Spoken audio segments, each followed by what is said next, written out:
At first sight, it seems that all creeds, none is so full of miracle, so teeming with the supernatural as Buddhism, which is indeed the very reverse of the truth. For the supernatural Buddhism owes nothing at all. It is in its very essence opposed to all that goes beyond what we see of earthly laws, and the miracle is never used as evidence of the truth of any dogma or of any doctrine. If every supernatural occurrence were wiped clean out of the chronicles of faith, Buddhism would, even to the least understanding of its followers, remain exactly where it is. Not in one jot or tittle would it suffer in the authority of its teaching. In this introductory lecture, we will provide the cultural and intellectual context that supported the social and philosophical development of Buddhism, including clearing some common misconceptions, investigating the difference between religion and philosophy, and discovering why Buddhist philosophy deserves our attention when we study philosophy and major thinkers that have profoundly shaped the cultures, traditions, and ideas of many people in the world. In the following lectures, we will investigate the ideas of the major Buddhist thinkers and analytically examine the issues that the Buddhist philosophers dealt with and apply the concepts from various schools to modern problems. Before we proceed to educate ourselves in Buddhist philosophy, we must remember that, like Socrates, the pre-Socratic ancient Greek philosophers, and some classical Chinese philosophers, Buddha never wrote down any of his works, and anything that we know currently of were passed down orally in the beginning and only documented at a much later date. And because of the documentation issue, if you go and search who Buddha was, you will likely get many different results. Therefore, the aim for this series of lectures will not be to cover his uncertain origins, which we believe is not too relevant, but rather to provide the context in what we know with more certainty. For Western civilization, the pre-Socratic philosophers laid out the foundations of Western philosophy. Similarly, for the Eastern civilizations, the classical Chinese philosophers were monumental basic pillars that have shaped the politics, epistemic thoughts, language, and existential views of Asia, all of which we have covered in the previous videos. Likewise, Buddhist philosophers also had a tremendous influence on the lives of many individuals in kingdoms up until modern times through their metaphysical considerations, ethical principles, epistemological arguments, and linguistic methodology in both East and Southeast Asia, as well as Southwest Asia. This is further supported in the later periods when the Buddhist philosophers constructed captivating philosophical systems and posed questions that have remained extremely pertinent to our lives, or as Aristotle puts it, they are eternal questions. Therefore, to understand the ideas of Asian civilizations, their lifestyles, as well as social etiquettes in the modern times, it is essential to understand the forces that have had an immense influence on these nations and their culture. However, in order to understand Buddhism holistically, we must comprehend the socio-political changes that shifted the dynamics of societal structures in Southwest Asia. Like many great thinkers during the so-called Axial Age, Siddhartha Gautama was born into a rich, complex, and dynamic social and historical setting. He not only inherited an Indian culture that was rich in philosophical and religious beliefs and practices, but his contemporaries were also profoundly interested in trying to understand the meaning and purpose of life and the fundamental nature of reality in order to realize the various goals of life. As Sue Hamilton pointed out, ancient Indians traditionally believed that the activity of philosophizing was directly associated with one's destiny. Therefore, unlike many modern Westerners who distinguish between religion and philosophy in a distinct black and white manner, ancient Indians connected the two in an attempt to understand both the fundamental nature of reality and the meaning and structures of life. In the Dasyu, or pre-Vedic views, 4,500 years ago, archaeological evidence and the writings of their successors suggested that people worship nature and believe in multiple gods. Other features included purification and fertility rituals, vegetarianism, aestheticism, and basic ideas of reincarnation. This likely evolves into metaphysical and existential questioning of the meaning of life and the origins of humanity and nature, the existence of their free will, and the consequences of their actions as suggested in the writings of the Aryans in the Vedic view from 1500 to 500 BCE. Around 600 BCE, when people started examining earlier views more systematically and rigorously, their thoughts were recorded and compiled by both the Brahmins and the powerful elites, resulting in the 11 major darsanas, translated as the 11 major classical schools of Indian philosophy. Among the 11 schools, the 6 schools that accepted the testimonies of Vedas consisted of Samkhya, Yoga, Mimamsa, Vedanta, Nyaya, and Vaishyaka, are considered orthodox, while the other 5 schools, known as Swarmanic movements, were Jain, Carvaka, Ajivika, Ajanana, and Buddhism, and are considered as heterodox.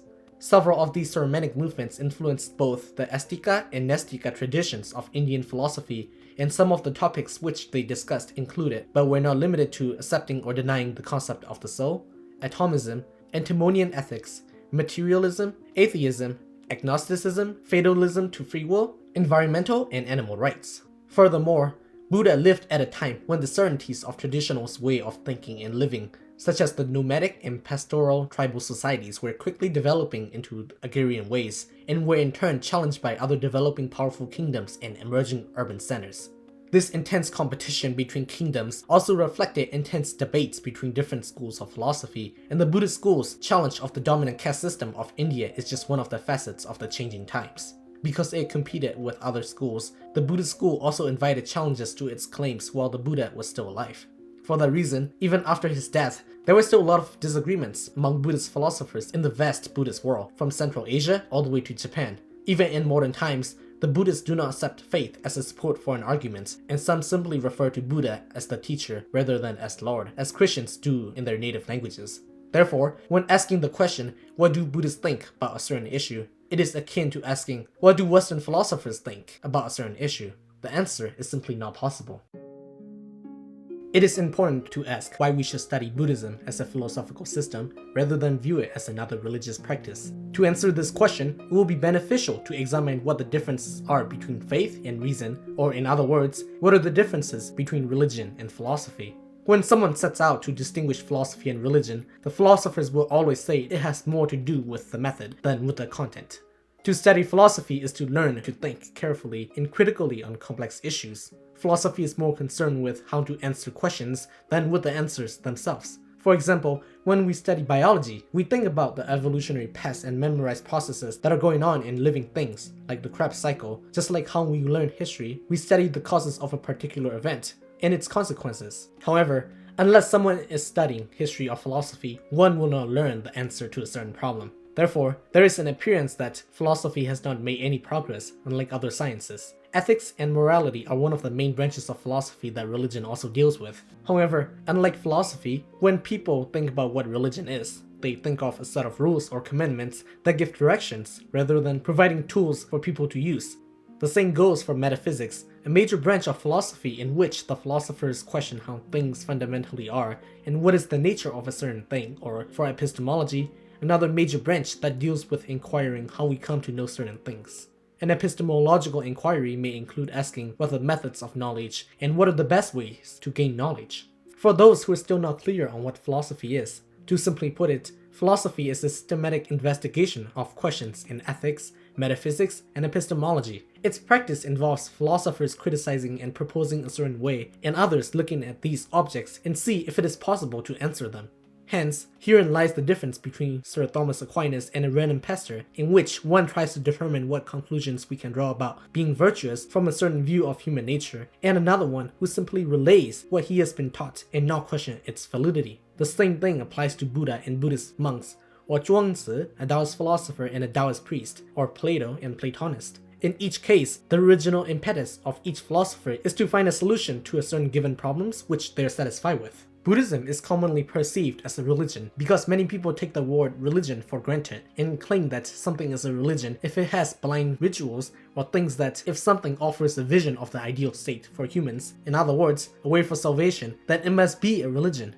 If having faith in salvation means to have an emotional attachment for something, then logic and reasoning are irrelevant on this path. However, as we have stated before, ancient Indians believed that it is possible to use our reason and rationality in the pursuit of bettering one's life. And to do so, we must first know who we are and how we know if the path that we are on will certainly lead us to the destination. However, if this were the case, then Plato started his own religious school, and the Platonists at his academies are simply priests at the temple. He proposed some things for us to follow which will lead us to build an ideal society where we can live ideally in his book Republic, while he believes intensely that there is a world of form where everything is perfect. The same then goes for Pythagoreanism, started by Pythagoras, a mathematician, which frequently is represented as a school of philosophy, even though they relied on oral teachings to worship certain gods. The Pythagoreans believed that our soul was buried in the body as a punishment for a committed offense, and that our souls could be purified only by performing certain rituals, and thus escaping the cycle of reincarnation. If one were to go to a person who does not know what the Pythagoreans believe and claim this fact, then most people would believe that that is what the Buddhists believed. Therefore, it goes to show that if one were to claim that Buddhism is a religion and claim that Buddha is the founder of a Hindu religious sect without knowing its full historical context or knowing how certain classifications work, then one will have to call most of the Western philosophers religious leaders or cultists. It is also imperative to understand that the critical characterization of Buddhism is not one of the modern interpretations, but rather stems from the prejudices of the past.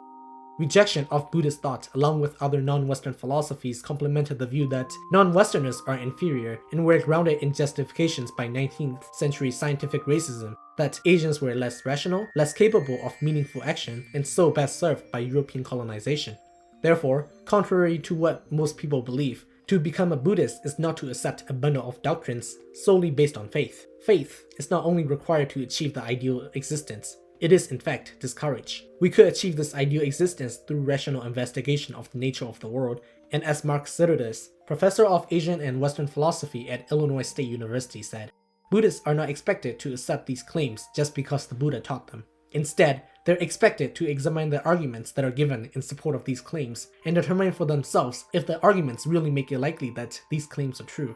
Buddhists commonly revere the Buddha as the founder of their tradition, but that attitude is meant to be the same as what is accorded a teacher who has discovered important truth through their own intellectual power. Nor is the Buddha considered a prophet, someone whose authority on spiritual matters derives from a privileged access to God.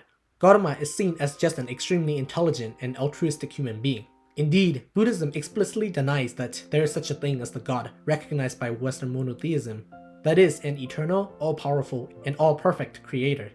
Some people have claimed that Buddhism is a satanic cult led by Satan himself to lead us away from the teachings of the Lord and Savior Jesus Christ by claiming the existence of karma.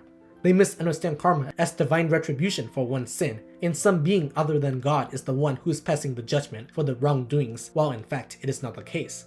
Professor Sirudis explains that this prompts some to ask who determines what is good and what is evil. For Buddhists, the answer is that no one does. Karma is not a set of rules that are decreed by a cosmic ruler and enforced by the cosmic moral police. Karma is understood instead as a set of impersonal causal laws that simply describe how the world happens to work. In this respect, the karmic laws are just like the so-called natural laws that science investigates. It is a causal law that when I let go of a rock while standing on a bridge, it will fall toward the water below with a certain acceleration. No one passed this law and no one enforces it. The laws of karma are understood not as rules that can be either obeyed or broken, but as exceptionless. More importantly, what may distinguish Buddhism from other religions is a common belief, which all Buddhist philosophers from different countries share, that their most important claim should be subjected to a rational scrutiny. Questioning every claim is something that Buddha famously proclaimed while he was alive, and it is also something that he encouraged other people to do, even with his claims. We do not claim that Buddhism is solely philosophy or religion. However, if the pursuit of knowledge through rational inquiry is what distinguishes a philosopher from a religious leader, then this fact is what makes those Buddhists who employ logic and reasoning philosophers. They scrutinize the reasonings of other Buddhist philosophers, and there was a great deal of rational criticism exchanged between the Buddhists and other philosophers from other schools of philosophy, whether they are Chinese, Japanese, or Indians. Hence, we would like to end today's lecture with Sirudis' sentiment, which we encourage all the listeners and learners to consider when studying Buddhism. By simply setting aside the question of whether the teachings are true or false, and focusing on how different elements of the tradition might be related to one another, we can learn to see the inner logic of the system, how it hangs together as a system. This can help us see things we might otherwise miss.